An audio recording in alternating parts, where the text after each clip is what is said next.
get the large lump charcoal nice and white and hot. That's going to take about 15 minutes, and I'm going to pour it into that firebox right there. Now I'll take another video and show you the next step.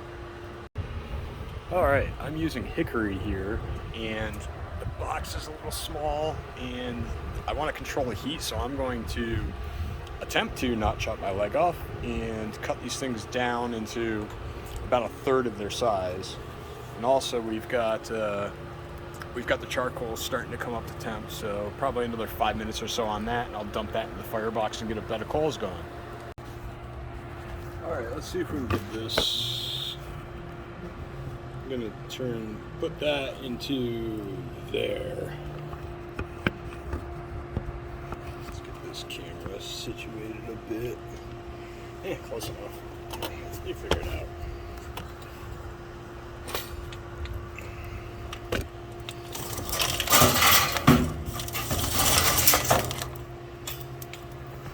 It's hot. God damn. Alright. Close it up. It's burning the shit out of my. That's why I brought water.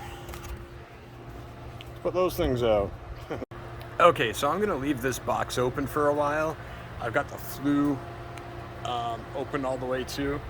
I'm gonna let this catch a bit more, and then I'm gonna start putting some of these smaller splits on there just to get this thing nice and hot. And I'm expecting it to take about 45 minutes until I get the smoke nice and clean and get it hot where I want it. Obviously it's not even heating at all right now, so I'll check back in a few.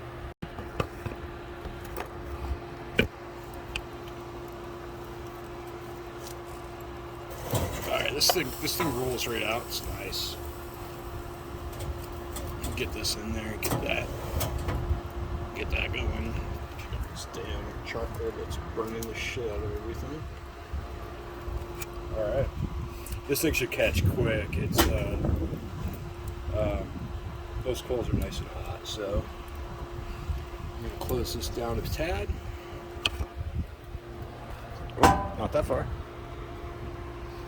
Close this down. Actually, I'll leave it open and let it get rolling. See how things are starting to light. It's kind of a bigger split. I had some chunks, but I just want to get this thing rolling so I can regulate the heat and get this thing at about 250. That's where I'm cooking meatloafs, so that's about where I want it. Alright, this thing's starting to roll. The wood on top, don't worry about it, so it shouldn't catch on fire at least. Just makes it nice and hot, so when you have to reload, it catches really quick. So seeing how this thing's rolling like this, I'm gonna go ahead and close it, and yeah, get this thing closed.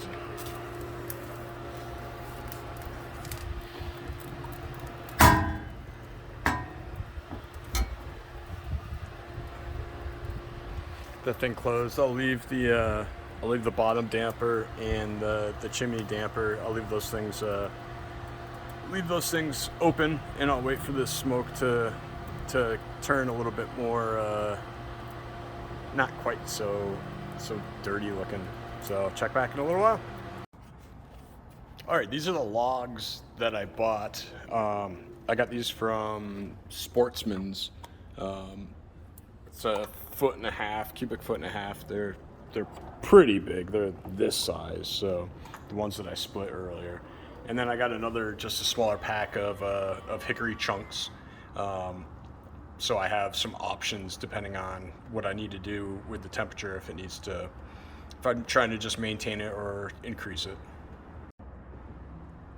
Actually, also these things were, I think this little bag was $10 for whatever, call it 5 pounds. And this 1.5 cubic foot was $40-ish, something like that. I can get this stuff for a lot cheaper right down the road, but I didn't have anybody to go with me today, so I ended up with this, which works out fine. Okay, this is about where I think I want to get the fire. The log's not smoldering anymore. It has really hot coals all the way around it. So I'm going to close this. I'm pretty much at the temp I need to be at. So I'm going to close this. Smoke's nice and clean. It's not bellowing out. So I'm going to close this back down again, and then the smoke coming off of that is great. I don't know if we can see it in this video or not, but it's pretty clean. It smells good too. All right, now I'm just going to monitor the temp. I'm also monitoring the temperatures inside. I'll show you the inside in a minute. Okay, making a couple of meatloafs. This video is not about the meatloaf itself. I can send you the recipe if you'd like. I think it's going to be bomb. I put a small pan of water right above where the firebox opening is. Add a little bit of moisture and kind of regulate the heat that comes right off from that. So there we go. That's what the inside of the smoker looks like. I can get this bitch all closed up, and I'll probably check in about 2 hours. I'll also show you what the firebox looks like right now. I just put a couple real small chunks, like that size right there. Here, that size right there. The one to the right, the little probably 3-inch by a couple inch.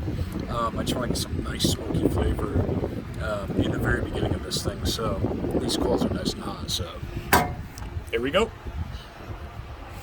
This thermometer also sucks ass. It is very far off, but I have a couple of the meter probes in it, so it checks the temperature of the meatloaf itself and the ambient temperature. So should be more than enough to keep this thing at about 250, 275. Because I've got some kids that are hungry as shit, so I might push this up a little bit as far as temp goes.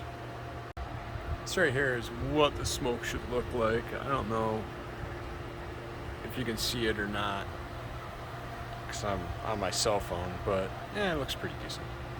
Guess you can see it. It's not crazy, but it's a lot more than the pellet grill. Hence the reason why I got this, and I wanted to try something that was a little bit more whatever they call it, purist smoking shit. So we'll see what happens. One more thing. Remember when I said, oh, put your piece of wood up there, they're not going to catch on fire? This is not insulated, so they did catch on fire a bit. I saw them smoldering. I'm like, oh shit. So I took them off. Everything's fine. So if you end up with the Dyna-Glo ultra wide without an insulated firebox, don't put shit on top of it. All right, so this thing is staying, I mean, the thermometer here is a little bit off. It's staying like around 230, and I'm struggling getting it warmer. So I have another chimney of charcoal heating up and a couple of huge pieces. I'm just gonna let them get super nice and red hot, and then I'm gonna add them, so that way I don't get any soot and bad smoke. So I am just trying to keep this thing rolling. It's an interesting experience. It takes a lot of work, but it's kind of fun. I'm probably going to grab some alcohol here in a little while and enhance the fun a little bit more. Oh, one other thing. I'm using these little tumbleweed things to start the chimney. They work pretty good. Just use a couple, stick them under there, and light the bitch on fire. They light right up quick and get the chimney nice and hot. All right, I'm going to flip these, hang on. I'm gonna flip these things around. Oof, it's starting to look good. Just so we can get a little bit more of an even cook on them. I gotta put this down, I'm sorry.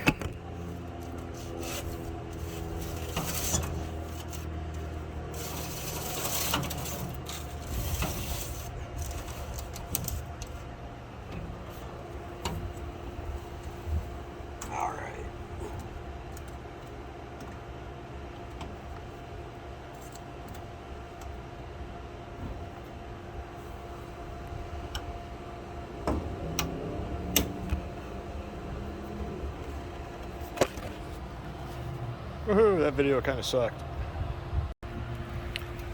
Just added a couple more logs, stoke the fire, get this bitch hot.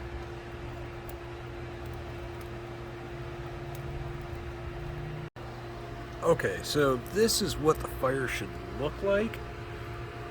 Pretty much the whole cook. It's keeping it right at 250. that thermometer is off by like 5 degrees. It's not bad. But this right here keeps it nice and warm. Nice clean smoke, really not too much coming out, but that's where you want to keep it. You want to keep it like that. It took me a couple of hours to figure that one out, but now that we're there, I just keep adding logs every once in a while to keep it looking just like that.